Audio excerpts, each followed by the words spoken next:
Welcome back to Superheroes in Heels, the podcast where women in business step into their power and create the lives and the careers that they truly want. I'm your host, Kimberly Borgens, and I fiercely empower women to believe that they are more capable and more valuable than they give themselves credit for. Today, we're going to talk about feminine leadership, right? Feminine leadership and reclaiming power with command presence in the modern work environment for women. Think about that for just a quick minute.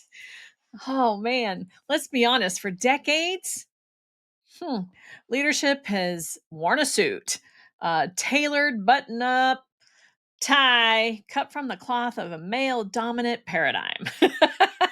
Think about that, right? We've all seen it. Um, you know, top down hierarchies, command and control styles, unspoken pressures for women to fit in.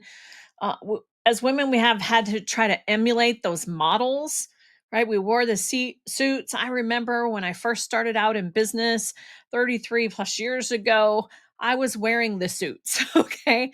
I had the black, I had the blue, I had the olive green, right? The olive green made my eyes pop. So I could, have a little bit of femininity to it, right? But the truth is, the world has changed throughout the years of doing business, and it's still changing. And that also means that the rules are changing too. And I am loving this opportunity for women to have a feminine leadership style and know that it's not about replacing men. We're not here to replace men. It's never been the purpose. It's never been the drive to ignore the contributions that traditional leadership has made throughout the thing. We're not trying to erase men. We're trying to join alongside of men without compromising who we are as women and our feminine styles and our feminine leadership. Think about expanding that definition of what it takes to be a great leader in a business. How about embracing the qualities like empathy, collaboration, and intuition? Right? These are the traits that often have been sidelined for men. They've been considered soft, right? And women, these are their strengths. These are, in fact, the pillars of the sustainable success that we have. And what we want to do is just make sure that we're able to fit into the space without being pushed out, without being put down, without being, made to feel like we're not valuable or we're not worthy of that space. I don't know about you, but whether I'm worthy or not in somebody else's mind is irrelevant. But quite often in the male hierarchy space, it often had that context that women just aren't worthy to be here. When in fact, we bring such different perspective, a different way of viewing things that when both sides come together can create magic. That's what I love about feminine leadership. I'm not in a male dominated space because I wanted to stick it to the man. I'm in a male dominated space because I wanted to create a safe community within my community. I wanted to create a safe space where I could help people step into safety, keep some of the bad guys and the evil out in the world, right? Keep it out of the way. That's the reason I did it. And you know what? As a nurturing mother of four, hmm, I can fiercely be protective. All right, moms, you know this, right? We know we can be fiercely protective. And that's why I got into the industry that I did. Not because I was trying to outdo some man, but because I have a lot of value in my fierce protection, in my willingness to be empathetic also, to understand and to have command presence and say no when no is meant to be said. So ask yourself for a second.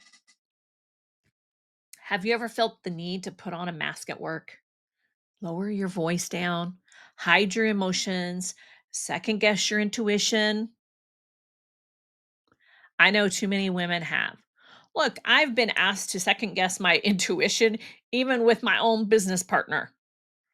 okay, who just happens to also be my husband. But I recall a time when, for example, we were interviewing and there was somebody, this has happened many times, by the way. We were interviewing and I'm like, I can't hire this person right now. This person doesn't feel right. And my intuition got in the way, or as he thought. He would say, like, well, why? Give me a real reason. Tell me, give me definite, right? And I was like, I can't. I just know intuitively this doesn't feel right. And it turned out that my intuition was accurate. And within 24 hours, that person was not being hired for us. They were actually got put in jail. Another time when I was asked by an employee who, look, I can respect, I can treat people with compassion and just love on people. I can be personable without being personal with my employees and my staff. And I had one employee who um, just really respected me and asked me to be one of her bridesmaids for her wedding, and I felt completely honored.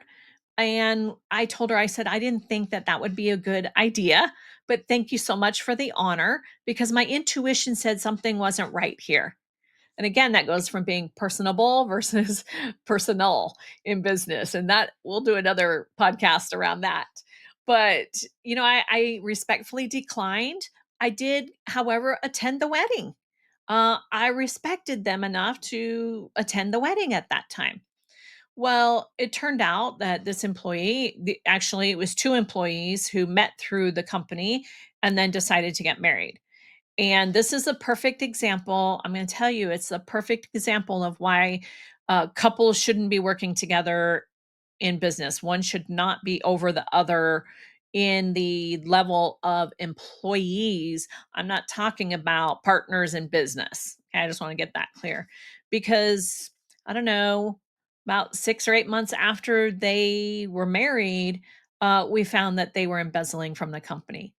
One was the manager, the other one was the staff out in the field, and the manager was taking hours from another employee and giving it to their spouse. And it was a very short period that this happened. I was able to catch it rather quickly, and I'm grateful for that. But could you imagine how you would feel if you had gone ahead and didn't trust your intuition and went ahead and was one of the bridesmaids? I know for me, I was grateful that I listened to my intuition and I paid attention to it. So those are just a couple examples throughout the 35 years of business that I've been working in that uh, can just show where your intuition really does matter, right? So if you've ever felt that need to put on a mask or lower your voice or hide your emotions or second guess your intuition, I'm telling you, the tide is shifting. Okay. Women leaders in every industry we're breaking through those ceilings by leading with our authentic selves. Who's all for leading with our authentic self? I know that I am. And imagine how freeing this feels, right? Like, I don't have to pretend I'm a man, a woman, a woman in a man's world. I don't have to pretend anything. I just get to be me in the world that I'm in. I don't know. To me, that's pretty freeing. And feminine leadership, if you're willing to step into it. And look, I'm not a feminist. Okay. I mean, I am, but I'm not. What I mean by that is, I'm not going to drive down your face that you have to have femininity has to look a certain way. I'm both masculine and I'm both feminine, right? Both of those, if they're both me, I'm going to put both of them out there. I'm not there to tell you that, a woman should or shouldn't do XYZ and a man should or shouldn't do XYZ other than treat people with respect and with care and with compassion. Okay? That's it.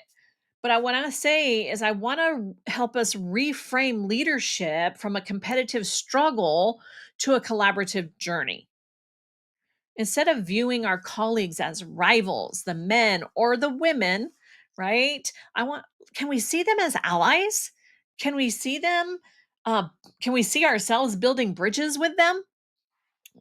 versus the walls that we've been putting up for all these years. I don't want to live in a world that only women are the leaders.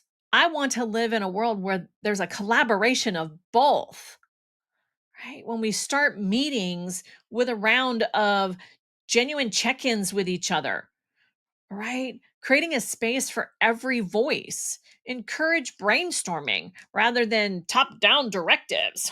You have to do it this way because I said so.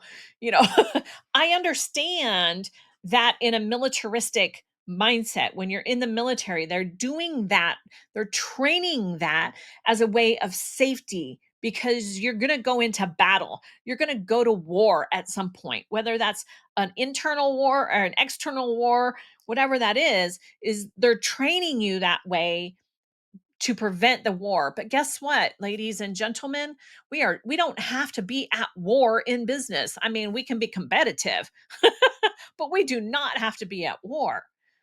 So we want to brainstorm. We want to create that space where we have those check-ins, that we have space for every voice, that we're encouraging everyone along the way. But when you do that, you can also notice how energy transforms when um we focus on, how we can work together instead of how the me space of how I want to accomplish this, right? I know that my business partner and I have struggled every now and again around. He comes in and he's like, boom, boom, boom. And yes, he's got military background. He was a Marine, is a Marine. Sorry, guys. He's a Marine veteran, right? So if you don't know, the thing on this is Marines, once a Marine, always a Marine. They were Marines. They are Marines till their death. So you gotta be careful how you say that if you're married to one. But let's think about how can we work together. He would say, no, it has to be done this way, and he would knife hand me. And I'm like, no. Hold on, take a deep breath. Can we do it in a way that serves everybody versus just your way? Is there a possibility of something else we can add into it? And we would have these discussions. I say argument, it wasn't really argument, it was just discussions. How can we solve this? How can we create this environment? How can we do these things when you have strong-willed people on both sides? And yet here we are, over 33 years together in business. So it's worked along the way. But can you advocate um, for yourself? Can you advocate without compromising your values? Absolutely. And I really want to talk about today negotiations. Often negotiations are painted as the battlefields because we've seen it out there in the military, right? It's a negotiation, it's, countries versus country, and it's all this battlefield. But what if it were just a conversation? Right? One of the most powerful things that you can do is advocate for yourself. You can advocate for your team without sacrificing your core values. When you're advocating with a prospect, with a vendor, with a employee, with a client, can you negotiate in such a way that you don't compromise your values? And the answer to that is yes, you can. Think about with your femininity, how can you ask questions without getting emotions in the way? Because I think that's where women and their femininity is, they put their emotions up front. When your emotions can be there, that's the driving force for making shifts and creating change. So keep that in mind. And I wanted to share with you today a few negotiation tactics. How's that sound? So get your paper out, get your pen or pencil, use the notes in your phone or whatever that is. But I really wanted to share with you some negotiation tactics so that you can still be a feminine leader and have a conversation without it being, well, you need to do it my way or his way or her way or the way, find the way in between. So you ready for that? So the first thing that I would say with negotiation tactics is prepare with clarity. Know exactly what it is that you stand for and exactly what it is that you need in the negotiations. It doesn't mean that you're not going to compromise. No, I don't want to use the word compromise. It doesn't mean that you're not willing to adjust the strictness of maybe your needs because you're willing to create a compromise between both sides. So I just want to put that in clarity is like just prepare for clarity. Know what it is that you stand for, know what it is that you need, and know that is your need solid as a rock or can there be some flexibility in that need when you go into negotiation? All right. The second thing that on that would be is lead with empathy. Look, understanding the other person's goals, what their end in mind is, ask them questions, listen deeply, right? Really truly hear what it is that they have to say. Don't allow yourself to get triggered by a word that they used. Get clarity on the word. So lead with that empathy. Understand the other person's goals, ask them questions, listen deeply, and really hear them and ask for clarifying words so that you can truly hear what they have to say. And then the third tactic is to state your value. Own your achievements, right? Own all the accomplishments that you've made in your world, in your business. Own your contributions and articulate how your ideas serve the bigger picture based on what they said with step 2. So let me restate that. State your value. Own your achievement and your contributions, right? And articulate how your ideas serve the bigger picture based on what they said. And the last tactic is stand your ground gracefully. No can be a complete sentence. I've said that previously in podcast. Okay. But remember, compassionate does not mean to be self erasure. Okay. Compromise is there. It's not there to self erase yourself. It's not there to self erase the other person, make them self erase. What you want to do is stand your ground gracefully, but because you know your values, you know what you need from this, you know what you stand for, you've listened to them, you've heard what they've had to say, you've stated your own value so that it helps to build trust and rapport and authority with them. And then you stand your ground for what you need, not so rigidly that you're not willing to compromise something, but enough so that you're not compromising your values and who you are. Not because you're being bullied, but because compromise does not mean self erasure. We're not here to erase you. Negotiations is a give and take. So just keep that in mind. And I'm not saying give up and let them do whatever they want. It's a give and take process. It's here's what I'm offering. Here's what I'm offering. What of yours can fit in with mine so that we can have one path that we're both on? If you can think about negotiation like that, if we're both on the same, path, then we're walking together in it. And much more success comes from that. I want to share with you a few what I call real world superheroes, right? Some women who have led authentically, who have given us examples and authentic styles, and have created meaningful change for us as women in business. And let me see, Indra Nui, who is the former CEO of PepsiCo. She was known for collaboration, her collaborative leadership style, and relentless focus on empathy. I just want to point that out, right? Which not only improved the corporate culture that she was in, because she completely shifted that in PepsiCo. She listened to the people, she listened to the customers and consumers, but she drove business growth and innovation so far as the CEO of PepsiCo that she will be remembered forever. I can almost guarantee that. Let's see, Mary Barra, CEO of General Motors. Look, she transformed crisis management by bringing in compassion and transparency. She brought it to the forefront. She created psychological safety for her teams. Like she really put a lot of femininity into the business, especially a male dominated business like General Motors and car buying and selling, right? And she was an amazing, amazing CEO. And then Whitney Wolf Herd, she's the founder of Bumble, right? Built a billion-dollar business by empowering women to make the first move, right? Not just in her products, but in her company culture as well.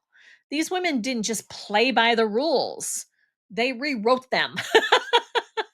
And their success is the proof that authentic feminine leadership is so very effective and it's essential. Like I took time and watched and studied their master classes. All of these women are amazing game changers, right? They were amazing in the corporate world, some still are, and they helped to shape, right? Us women to be able to utilize our feminine skills in the male dominant space and beyond. And if you have the chance to go and listen to their master classes, their interviews, study them, I highly recommend it. I remember a conversation. I read an article, and which really got me kind of interested in Indra Nui, and it was an article about how when she came home, her mother lived with her, and she came home from working long days, and um, she was tired, and I'm just paraphrasing this article from my memory, is that she was tired and she these some things weren't done and all of that, and she made a comment, and her mom said, "Hey, when you walk in these doors, you're the mom, you're the wife. You are not the business person. You need to turn that off. You need to settle yourself down." And mom pretty much put her in check and reminded her that there's a different space. And, she stepped into it and she said that was a great awakening for her. And I really thought that that was very authentic for her to share that space. And that's why she's one of the people that I have followed throughout the years. Now she's retired, but she still goes out and she does speaking and so on. So think about for you, who are those women that you've watched who've stepped into their feminine leadership, who have stepped into that power, and really dig into them, study them a little bit, learn what you can from them. That's how you start to create the mentors in your life that you're looking to follow and emulate. So today I'm going to give you some simple strategies to step into your own power, into feminine leadership. The first strategy I'd give you is to name your superpower. Write down 3 leadership qualities that you naturally embody. Maybe it's listening, right? Maybe you have a gift of seeing a big picture vision, or you're really great at building relationships. Lean into those qualities, but write them down because we're going to do something here. And then practice your presence. I'm about command presence, owning your space. So you need to practice your presence because it's like that muscle. You keep practicing, the quicker and faster it comes to you when you need it, right? So each day this week, set aside 5 minutes. That's it. 5 minutes to stand tall, breathe deeply, and visualize yourself commanding the room with your unique voice and the perspective of those 3 qualities that you wrote down.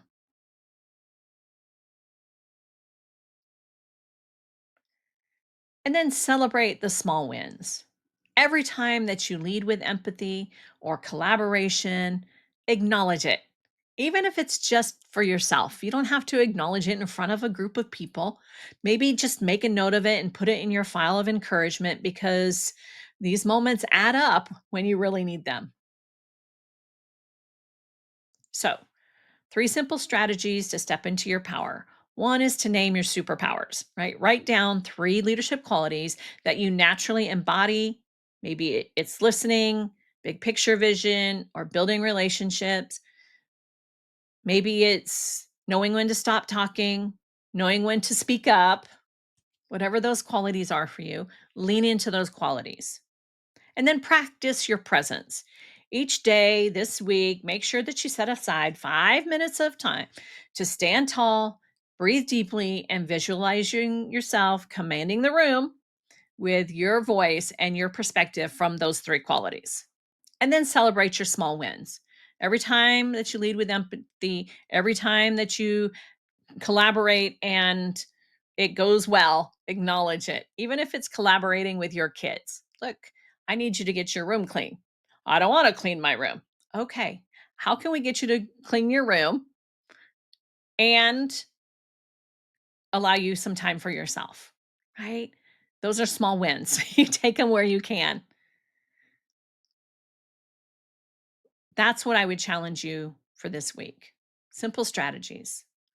But I do have a superhero challenge. This week's superhero challenge is I challenge you to lead one meeting or one conversation using your authentic leadership style. Let your intuition guide you, whether that means listening more, asking deeper questions, or encouraging your team. Remember,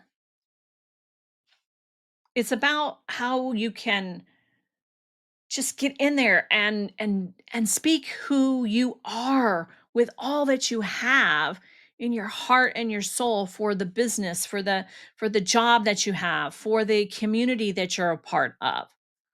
Let your intuition guide you. And then afterwards, reflect on that. Did the energy change in the room? Did collaboration improve? Did you learn something new about yourself? Look, if you don't have staff around, if you don't have a team of people around you to practice that, then practice it at a networking event or a family event. Don't say, I can't do that because we all can. It could just be a conversation with another human being. But that's your superhero challenge today. So I challenge you to lead one meeting or conversation using your authentic leadership style, right? And then share it with us. Share your stories on social media. Use the hashtag superheroes in heels. If you're over in the Hive Hangout, share it there. Because who knows? I just might be featuring a few of the stories in a future podcast. So thank you so much for tuning into Superheroes in Heels. And remember, true power isn't about fitting into somebody else's mold. It's about owning your story, your strengths, your presence. You're a leader who this world needs. Seriously, we need you just as you are, just who you're meant to be, just as the woman that you're moving into in the world. And I'm so excited for you. I'm so excited for me. So until next time, stay bold, stay brilliant, and keep your heels on or your sneakers and have them ready for your next adventure. Be blessed. Till next time, have a great week.